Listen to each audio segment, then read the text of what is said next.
Well, good morning, YouTube. It is crazy in old Tucson right now. We are into May, and we still haven't hit a day over 100 degrees, which does happen from time to time, that we make it to May without hitting 100 degrees. However, it's not the usual, and at the very least, we're usually in the mid-90s to upper 90s during May, and it's still in the 50s in the morning and struggling to hit 80 degrees. I don't know what the deal is, but I'll take it, I suppose. But another weird thing is, as you can see from the roads being all wet, man, we had a wicked, pissing rainstorm last night. I mean, it was crazy. We got pounded here in Midtown, and it was stormy, and you can see the birds are even flying sideways right now. It's I had some stuff to tell you. What was I going to tell you? Dadgummit. The birds sleeping in the middle of the road. What is with that? It has been a beautiful morning, and the rain has really just kept the temperatures down. I find if you're going about 5 miles over the limit, if you just go ahead and acknowledge it to the police officer when you ride by, all's usually good. So you guys would probably often see me waving to them like that. That's the reason why. You know what? If you just look them right in the face and just kind of, yeah, okay, wave, a lot of times that goes a long way. Anyway, god dang, man, my brain is jumping around this morning. What was I saying? Oh, just still talking about the weather, I guess. But yeah, no, it's weird because it's been wet and raining. We've been getting rain pretty regular, like you know, once a week or so. That is not Tucson weather. In fact, springtime Tucson weather, you can usually count on it not raining between, say, the middle of March almost all the way to late June.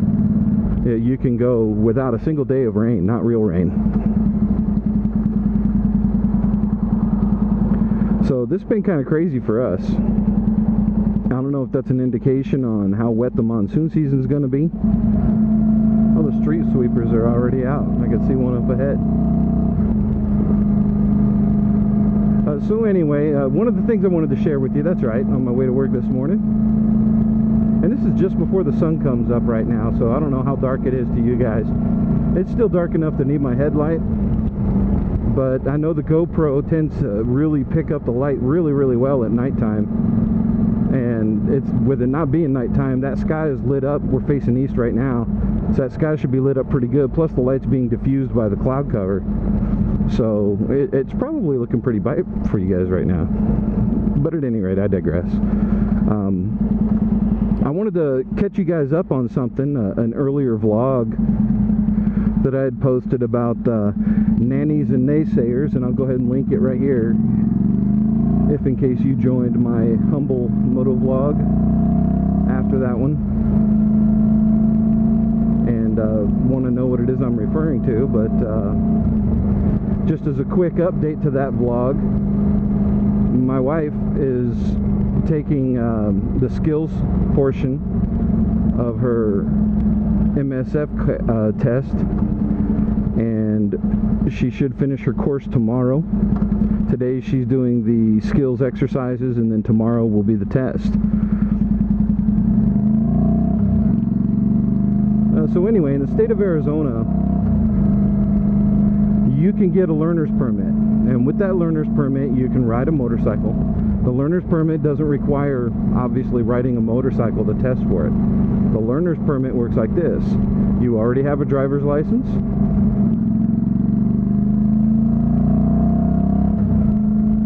So for the learner's permit, all you need is a written exam.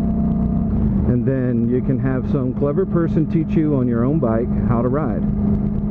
You can extend that permit every 6 months, and you can extend it, I believe, up to 3 times. So you can get 18 months of being a learner just on a learning permit. And then you're going to be required to take the DMV motorcycle exam issued by the state and done by the state. Now, that's how a lot of folks have done it. That's how I did it back in 1990. Since then, the Motorcycle Safety Foundation has developed a course that the state has approved, and so then they act as contractors. So since then, you can go to the Motorcycle Safety Foundation. The sun just peaked up. And go in there, never having ridden a motorcycle, knowing nothing about riding a motorcycle, and in 2 or 3 days you can come out with a certificate that you take to the DMV, and they just issue your new motorcycle or your new driver's license with the motorcycle stamp on the back. And then you have your full endorsement. And unlike it is over in Europe and whatnot, you don't get a temporary endorsement for a smaller bike. You can go out and get any bike you want. I know it's kind of crazy, but that's the way it is. And when I did it back in 1990, I ended up on a Kawasaki 750. Yeah, that was an insane bike. I almost killed myself so many times when I was, 19 years old. So anyhow,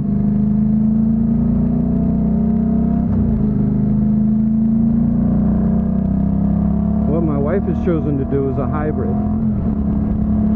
Now, she's already taken a basic rider safety course with the MSF, the familiarization with motorcycles.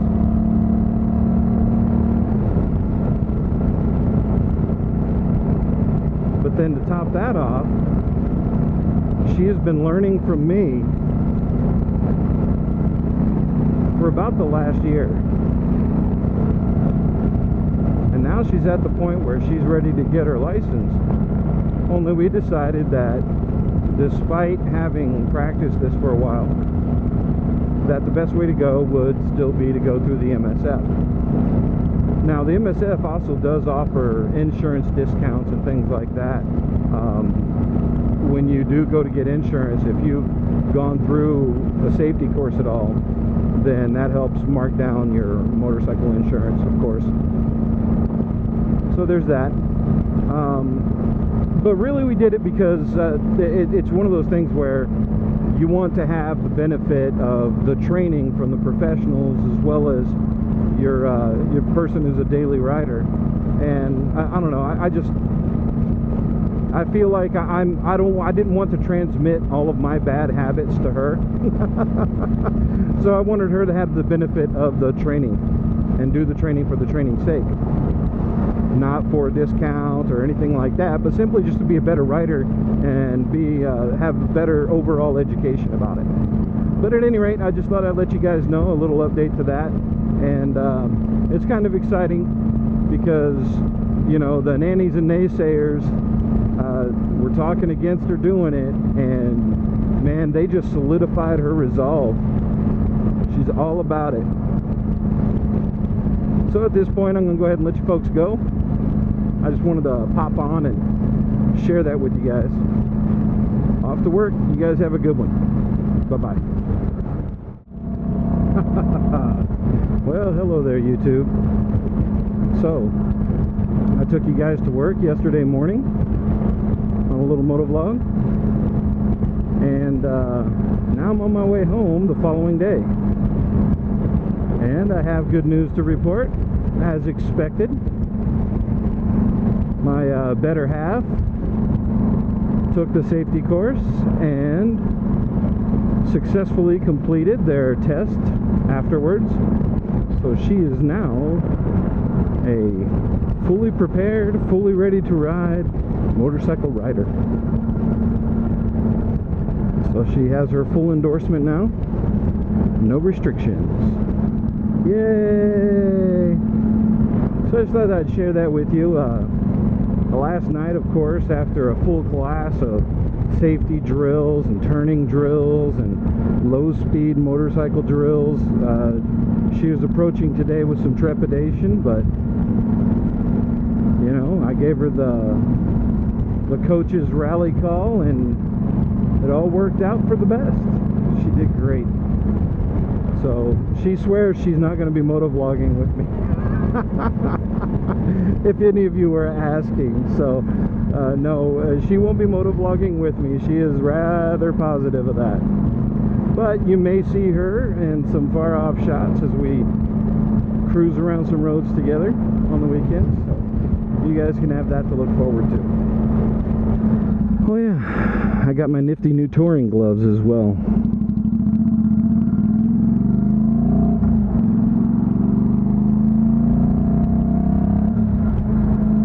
These are a pair of Revit sand, I think that's what they are. The sand gloves. I mean, they're not made of sand. It's just what they're called. The Revit sand. They got knuckle protectors. They're made for warm season touring, which is what I'm going to be doing with them. So it made perfect sense. And they go well with my new jacket, which I'm not wearing right now.